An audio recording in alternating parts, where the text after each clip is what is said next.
we have a problem as like hardcore militant Christians with the Crowley cult. Aleister Crowley and so on and so forth. It seems like all these people, like your big politicians and celebrities, like Donald was like, I'm not going to heaven. I don't think I'm fit for heaven. And like all these people seem to be repackaged, reborn, repackaged, not even reborn, dude. They're just like repackaged and they reemerge. I was listening to this podcast by William Ramsey, and he's going through the history of Crowley with an expert who studied the family and everybody in the cult. And it's like I'm researching these names and I'm looking at these faces and I'm like, these faces are familiar to me.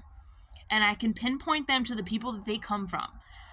And I've been doing this, I have like an obsession with this. So I've been doing this for a long time. It's like people just reappear. They're not being reborn.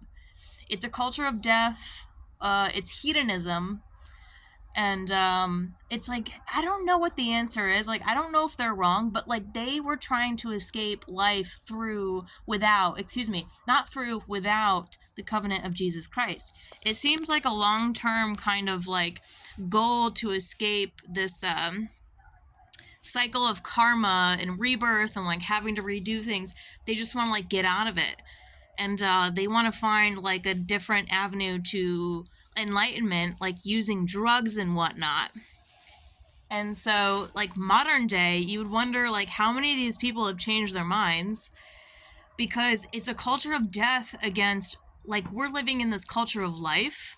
But it's funny how like we're brought to poverty. It is all being said, like we're brought to poverty and they have like prosperity because their prosperity is being passed down from generation to generation, or they're just reborn into their fortune that they made in the lifetime before. If we could all do that, we'd probably be great, but we're not doing that because we are made in the image of God.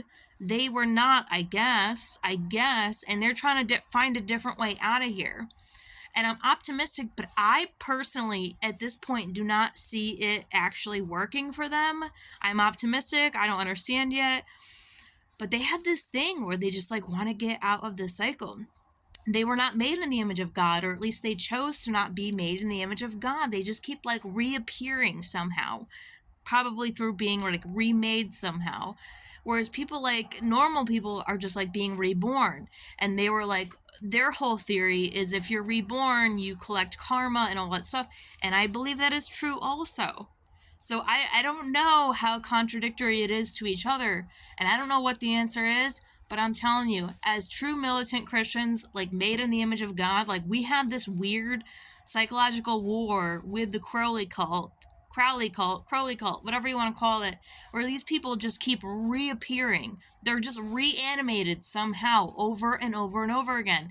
And they're the ones with the money, and we're not. That's the problem. Like, the scales are not balanced. But I believe that made in the image of God and God's will be done, they will be balanced out. And perhaps in the end, they will seek mercy from people like us. Because God lets you run on for a long time, but sooner or later, he cuts you down.